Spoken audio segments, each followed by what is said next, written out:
ربنا إنك من تدخل النار فقد أخزيته وما للظالمين من أنصار آمنت بالله صدق اللہ مولانا العظیم۔ معزز و مکرم سامعین، کروڑا بار شکر ہے اس پروردگار عالم کا کہ جس نے آج کی صبح ہمیں پھر سے زندگی عطا فرمائی اور ہمیں یہ سعادت اور توفیق دی کہ ہم اپنے پروردگار کے یہاں آ کر سجدہ ریز ہوئے۔ اللہ تعالیٰ ارشاد فرماتا ہے ربنا انک من تدخل النار فقد اخزیتہ۔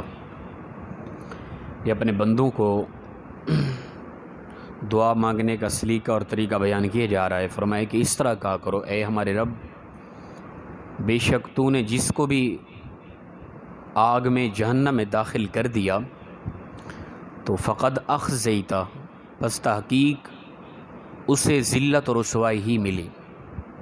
جو کوئی بھی قیامت کے فیصلے کے بعد جہنم کی طرف چلا گیا، جہنم میں داخل ہو گیا اپنے کیے کی وجہ سے،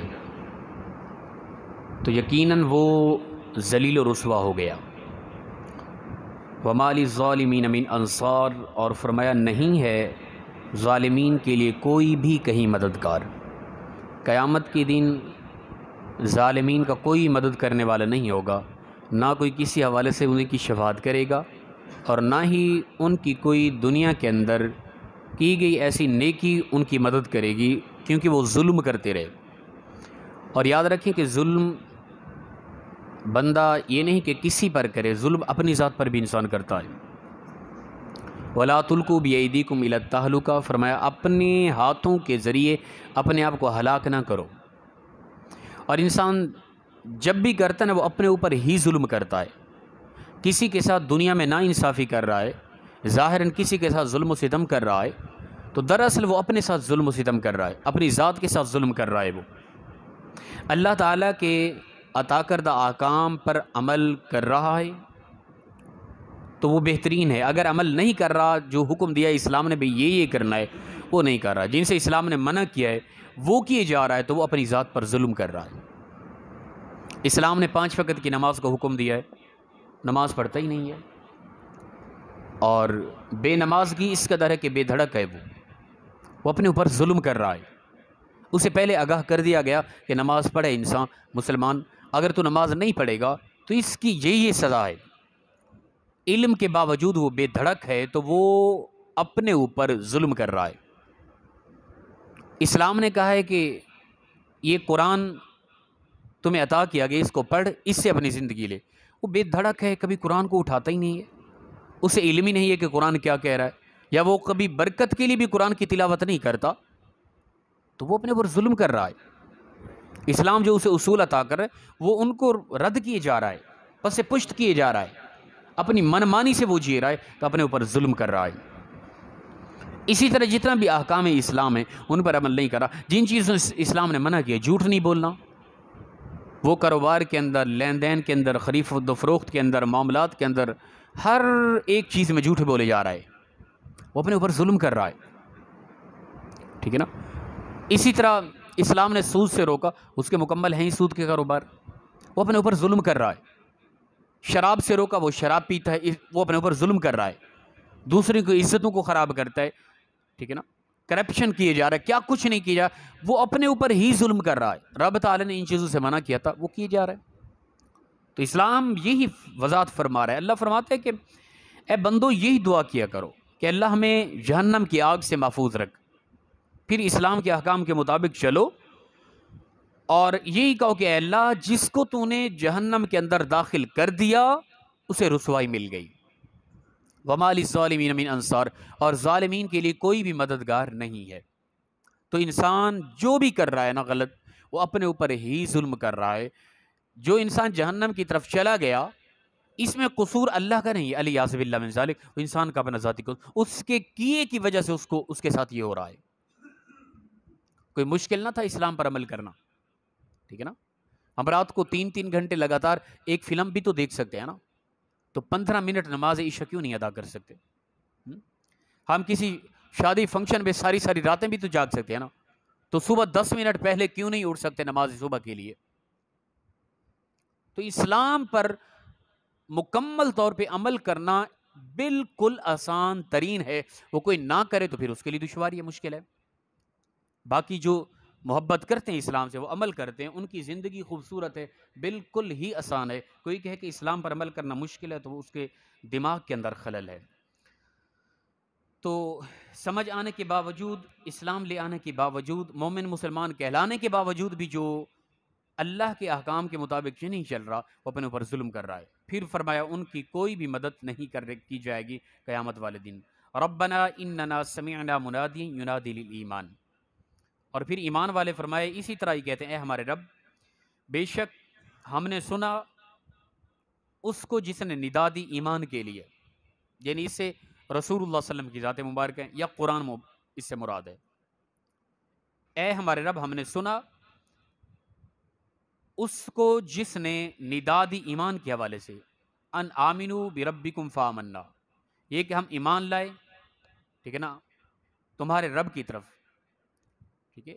ایمان والے یہی کہتے ہیں، پروردگار ہم ایمان لے ہیں، پس جس نے ہمیں ایک شخص نے جس نے ہمیں ندا دی ایمان کے حوالے سے، پس ہم ایمان لے ہیں۔ ربنا فاغفر لنا ذنوبنا، اے رب ہمارے بخشش فرما ہمارے گناہوں کی، ہمارے گناہوں کو معاف فرما دے، وکفر عنا سیئاتنا، اور ہماری تمام سیئات کو مٹا دے، ہماری خطائیں مٹا دے ساری، ٹھیک ہے نا۔ کی گئی خطاؤں پر شرمندہ ہو کر اللہ کے یہاں گڑ گڑا کے ان کی بخشش مانگنے والے انسان کو رب تعالیٰ ان کے پچھلے گناہ صرف مٹا نہیں بلکہ فرمایا نیکیوں کے اندر بدل دیتا ہے۔ اگر انسان کا خلوص اس قدر ہو، اس کے دل کے اندر اس قدر احساس ہو، تو وہ نیکیوں کے اندر ہی بدل جاتی ہے انسان کی خطائیں اور گناہ۔ وَتَوَفَّنَا مَعَ الْأَبْرَارِ، اور اے ہمارے رب ہمیں وفات دے نیک لوگوں کے ساتھ۔ ہماری وفات یعنی ہمارا مرنا، ہمارا قبر میں دفن ہونا، اور پھر ہمارا اٹھنا نیک لوگوں کے ساتھ ہو۔ کونوا مع الصادقین، اللہ فرماتے ہیں نیک سچے لوگوں کے ساتھ ہو جاؤ، ٹھیک ہے نا۔ اچھے لوگوں کی، نیک لوگوں کی صحبت، ان کا قرب، یہ بڑا اثر رکھتا ہے۔ ہمارے یہاں اگرچہ یہ نہیں ہے علماء کا قرب، ٹھیک ہے نا، بڑی شخصیات کا قرب ہمارے ہاں نہیں ہے، لیکن اس کا بڑا اثر ہوتا ہے، یاد رکھیں۔ آپ دیکھ لیں کہ اس وقت بھی گھر کے اندر کوئی بابا پرانا بزرگ بیٹھا ہے نا، وہ جو باتیں کرے گا وہ کمال ہوں گی۔ آج ماڈرن دور ہے، میں اور آپ بڑے اس حوالے سے تیز ہیں، لیکن جو بزرگ بات کریں گے نا وہ کمال ہوتی ہے۔ تو لہٰذا سچے لوگوں کے ساتھ علماء کا قرب، صوفیاء کا قرب، اولیاء کا قرب، یہ لازم و ضروری بنتا ہے، ان کا بڑا ہی اثر ہوتا ہے، ٹھیک ہے نا۔ آپ دیکھ لیں کہ کوئی بڑی شخصیت آپ کو پسند ہے، کوئی عالم دین ہے، بڑا محقق آدمی ہے، کوئی صوفی آدمی ہے، کوئی پیر بزرگ آدمی ہے، آپ اس کی صحبت اختیار کریں، ان کے قریب جائیں، اور آپ بعض اوقات ان کی خوبصورت محفل کے اندر پہنچیں اور بیٹھیں، آپ کو محسوس ہوگا کہ آپ کی زندگی کے اندر اثر آ رہا ہے اور تبدیلی آ رہی ہے، راحت و سکون ملتا ہے۔ لہذا صحبت کا بڑا اثر ہوتا ہے، لازماً اس حوالے سے کوشش کریں عظیم شخصیت کا قرب حاصل کریں۔ قیامت کے دن بھی روایت کے اندر آتا ہے کہ ایک بندہ گناہ گار ہوگا، وہ جہنم کی طرف جا رہا ہے، فرشتے لے کے جا رہے ہیں، اور پھر کسی اللہ والے کے، خاص اللہ والے کے ساتھ اس کا تعلق تھا، اس کا قرب تھا، اس کے ساتھ خاص تعلق تھا، تو پھر وہ اللہ کے ہاں اظہار کرے گئے، پروردگار تیرا وہ دیکھ فلاں بندہ تیرا خاص بندہ ہے، اس کے ساتھ دنیا میں میرا تعلق تھا۔ پھر روایت میں آتا ہے کہ وہ اللہ کا خاص بندہ اس کی شفاعت کرے گا، رب تعالیٰ اس کے گناہوں کو معاف کر کے اس کو بھی جنت عطا کر دے گا۔ تو لہٰذا اچھے لوگوں کے قرب یہ بھی بہت بڑا اثر رکھتا ہے۔ اور اسی طرح فرمایا کہ ربنا وآتنا ما وعدتنا علی رسلک ولا تخزنا یوم القیامہ، اے رب ہمیں عطا فرما وہ جو تو نے ہمارے ساتھ وعدہ کیا اپنے رسولوں کے ساتھ، رسولوں کے ذریعے جو تم نے وعدہ کیا، یعنی جنت کا، نیک اعمال کیے اور پھر جنت کا وعدہ۔ ولا تخزنا یوم القیامہ، اور اے ہمارے رب ہمیں قیامت کے دن رسوا نہ کرنا۔ انکا لا تخلف المیعاد، بے شک تو کبھی وعدہ خلافی نہیں کرتا۔ دعا کے اندر بندہ یہی مانگے، بلکہ حدیث بخاری کی روایت ہے، رسول اللہ صلی اللہ علیہ وسلم نے فرمایا کہ تم دعا مانگو کہ اے اللہ ہم سے حساب و کتاب لے ہی نہ، ہمیں بغیر حساب و کتاب کے معاف کر دے، اور پھر فرمایا وہ قرآن پاک کی آیت، ربنا آتنا فی الدنیا حسنہ وفی الآخرۃ حسنۃ وقنا عذاب النار، یہ کمال دعا ہے۔ فرمایا اے یہ دعا کرو اے اللہ ہمیں دنیا اور آخرت کے اندر ہی بھلائی عطا فرما، بعض اوقات ہوتا ہے ہم کہتے ہیں اللہ بس جو کچھ ہو ہمیں گناہوں کی سزا دنیا میں مل جائے. بھائی سزا کیوں لینا چاہتے ہیں آپ؟ وہ پروردگار معاف کرنے والی ذات ہے، تم سے جو ہو گیا وہ معاف کرتا ہے تمہیں، تم کیوں سزا لینا چاہتے ہو دنیا کے اندر؟ یہی کہیں اے پروردگار ہمیں دنیا اور آخرت کے اندر معاف فرما دے، دنیا اور آخرت میں ہمیں بھلائی عطا فرما. جو ہم سے خطائیں ہو گئی یہ نہیں کہ تو دنیا میں ہم سے حساب لے لے، نہیں، ہمیں دنیا بھی معاف کر دے، آخرت میں بھی ہمیں رسوا نہ کرنا. لا تخزنا یوم القیامہ، اے اللہ، اے ہمارے رب، قیامت کے دن بھی ہمیں رسوا نہ کرنا. ٹھیک ہے نا؟ تو یہ طریقہ انک لا تخلف المیعاد، اللہ کبھی وعدہ خلافی نہیں کرتا. تو اللہ سے ہمیشہ دعا مانگے. دعا ہی ایک ایسا عمل ہے جو رب کی رحمت سے انسان کو حصہ ملتا ہے، جس کے ذریعے یاد رکھیں دعا ہمیشہ مانگتے رہیں. جب بھی جو بھی کوئی معاملہ ہو جائے اللہ کے یہاں گڑ گڑا کے دعا مانگے. وہ اپنے بندوں کی دعاؤں کو ہمیشہ قبول کرتا ہے اور معاف کرتا ہے، اور وہ راضی ہوتا ہے. یاد رکھیں جتنا اس سے مانگیں اس قدر وہ اپنے بندوں پر خوش ہوتا ہے. ہمارے ہاں وہ نہیں ہے، خلوص نہیں ہے. میں اکثر یہ کہتا ہوں کہ ہم کبھی تنہ تنہا رات کے خاص حصے کے اندر جب عام طور پہ لوگ سوئے ہوتے ہیں اس وقت اٹھیں، ٹھیک ہے نا، کم از کم 2 رکعت نماز نفل پڑھ لیں، پھر خاموشی ہے، کوئی آوازیں نہیں، اس وقت اپنے رب کو آواز دیں، تنہ تنہا ہو کے، مخلص ہو کے، اپنے گناہوں کو سامنے رکھ کے، شرمندہ ہو کے ان کی معافی چاہیں، آئندہ کے لیے گناہ سے بچنے کے متعلق اللہ کے ہاں التجا کریں.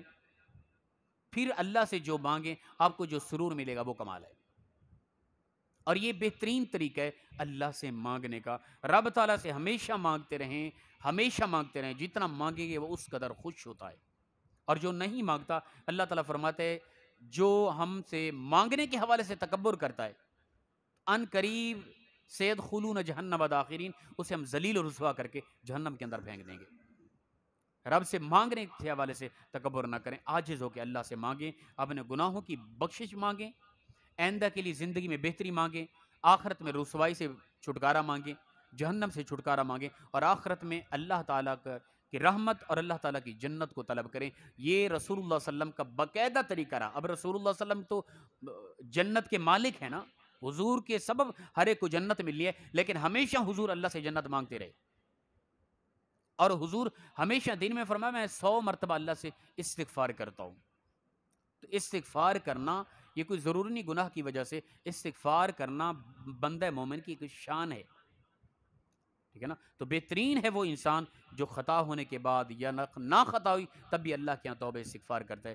دنیا اور آخرت میں وہ کامیاب ہے. اللہ پاک ہم سب کو عمل کی توفیق عطا فرمائے.